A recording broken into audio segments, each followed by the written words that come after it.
നാളെ 57 ലോക്സഭാ മണ്ഡലങ്ങളിലെ തെരഞ്ഞെടുപ്പ് പൂർത്തിയാകുന്നതോടുകൂടി കഴിഞ്ഞ 1.5 മാസക്കാലമായി നടന്നു വന്ന ലോക്സഭാ തെരഞ്ഞെടുപ്പ് അവസാനിക്കുകയാണ്. നാളെ നടക്കുന്ന തെരഞ്ഞെടുപ്പിൽ UP, ബീഹാർ, ഹിമാചൽ പ്രദേശ്, ജാർഖണ്ഡ്, ഒഡീഷ, പഞ്ചാബ്, പശ്ചിമ ബംഗാൾ, ഛത്തീസ്ഗഡ് തുടങ്ങിയ ഇടങ്ങളിലാണ് തെരഞ്ഞെടുപ്പ് നടക്കുന്നത്. അതിൽ ശ്രദ്ധേയമായ മണ്ഡലം UPയിലെ വാരണാസി തന്നെയാണ്. പ്രധാനമന്ത്രി നരേന്ദ്രമോദി മത്സരിക്കുന്ന വാരണാസി തന്നെയാണ്.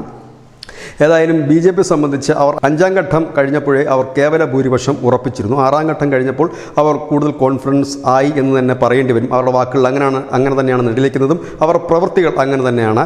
കഴിഞ്ഞ ദിവസം പ്രധാനമന്ത്രി നരേന്ദ്രമോദി പറഞ്ഞത് അധികാരത്തിലേറി ആദ്യത്തെ 125 ദിവസത്തെ തങ്ങളുടെ ഭരണത്തിൻ്റെ റോഡ് മാപ്പ് തയ്യാറായി കഴിഞ്ഞിരിക്കുന്നുവെന്ന്. ഒപ്പം തന്നെ അദ്ദേഹം ജൂലൈ 12-ന് ലോക രാഷ്ട്രത്തലവന്മാരുടെ ഒരു സമ്മേളനത്തിൽ പങ്കെടുക്കുന്നതിന് പോകുന്നതുകൊണ്ട് ഇതെല്ലാം അവർ വിജയം ഉറപ്പിച്ചു എന്നതിൻ്റെ ഏറ്റവും വലിയ തെളിവായി തന്നെ നമുക്ക് കാണാൻ കഴിയും. ഏതായാലും ഈ മോദി മൂന്നാമതും അധികാരത്തിൽ വരുന്നതിന് ഏറ്റവും കൂടുതൽ പ്രതിപക്ഷം ഭയക്കുന്നൊരു കാര്യമാണ്. കാരണം മൂന്നാമതൊരിക്കൽ കൂടി മോദി അധികാരത്തിൽ വരികയാണെങ്കിൽ ഇനി BJPയുടെ മുൻപോട്ടുള്ള പോക്ക് പഴുതടച്ചുള്ള പോക്കായിരിക്കും. ആ ഒരു പോക്കിൽ പിടിച്ചു നിൽക്കുക പ്രയാസമാണ് എന്ന് പ്രതിപക്ഷത്തിന് നന്നായി അറിയാം.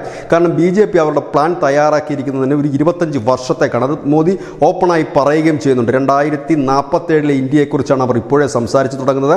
ഇപ്പോൾ തന്നെ പല പാർട്ടികൾക്കും പ്രായാധിക്യം ബാധിച്ചു തുടങ്ങി. പ്രത്യേകിച്ച് ഈ കുടുംബാധിപത്യം നടക്കുന്ന അനവധി പാർട്ടികൾ ഇന്ത്യയിലുണ്ട്. അവർക്കൊക്കെ പ്രായാധിക്യം ബാധിച്ചു തുടങ്ങിയിരിക്കുന്നു. അവർക്കിനി മുമ്പോട്ടൊരു അംഗത്തിന് ബാല്യമില്ല.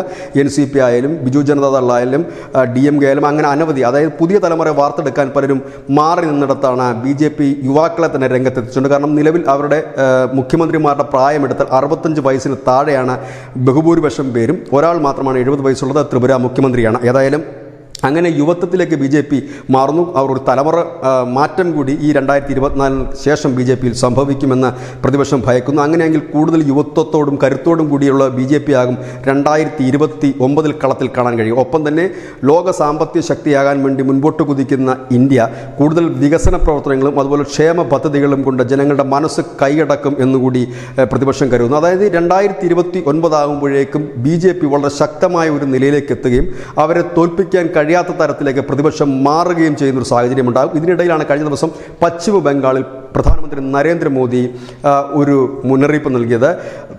ഫലപ്രഖ്യാപനത്തിന് ശേഷം 6 മാസത്തിനുള്ളിൽ ഇവിടെ ഒരു രാഷ്ട്രീയ ഭൂകമ്പം, ഒരു രാഷ്ട്രീയ ഭൂചലനം ഉണ്ടാകും. അതായത് കുടുംബാധിപത്യ പാർട്ടികൾ തകർന്നടിയുമെന്ന് പറഞ്ഞതോടുകൂടിയാണ് പ്രതിപക്ഷമാകെ ഭയപ്പാടിലേക്ക് എത്തിയിരിക്കുന്നത്. കാരണം പലരും പറയുന്നത് പോലെ 2024 BJP നേടിയാൽ ഇനി 25 വർഷത്തേക്ക് തിരിഞ്ഞു നോക്കേണ്ടി വരില്ല എന്നാണ് പറയുന്നത്. അതിന് പറയുന്നതിന് അനവധി കാരണങ്ങൾ ഇങ്ങനെയൊക്കെ തന്നെയാണ്. അതായത് ഇപ്പോൾ തന്നെ അവർ സൃഷ്ടിച്ചെടുത്തിരിക്കുന്ന വോട്ട് ബാങ്കുകൾ, അത് സ്ത്രീ വോട്ട് ബാങ്കായാലും യുവാക്കളുടെ ഒരു വോട്ട് ബാങ്കായാലും സൃഷ്ടിച്ചെടുത്തു കഴിഞ്ഞിരിക്കുന്നു. അതുപോലെ തന്നെ അഴിമതിയും ആരോപണവും ഇല്ലാത്ത ഒരു നല്ല ഭരണം, അതോടൊപ്പം തന്നെ അനവധി വികസന പദ്ധതികൾ, ഒപ്പം തന്നെ ക്ഷേമ പദ്ധതികൾ, ഇതൊക്കെ സാധാരണ ജനങ്ങളിലേക്ക് നേരിട്ട് എത്തിക്കുന്ന രീതിയിലേക്ക് കാര്യങ്ങൾ നീങ്ങുകയാണെങ്കിൽ ഈ പദ്ധതികളുടെ ഗുണഭോക്താക്കൾക്ക് BJPയുമായിട്ട് ഒരു കണക്ഷൻ ഉണ്ടാക്കാൻ വളരെ എളുപ്പവുമാണ്. ഒപ്പം തന്നെ പാർട്ടിയിൽ കൂടുതൽ യുവാക്കളെ എത്തിച്ചുകൊണ്ടും സ്ത്രീകളെ എത്തിച്ചുകൊണ്ടും ആ രീതിയിലേക്ക് ഇറങ്ങുന്നു. കാരണം 2029 തെരഞ്ഞെടുപ്പിന് മറ്റനവധി പ്രത്യേകതകളോടുകൊണ്ട് ലോക്സഭാ സീറ്റുകളുടെ എണ്ണം വർദ്ധിക്കും.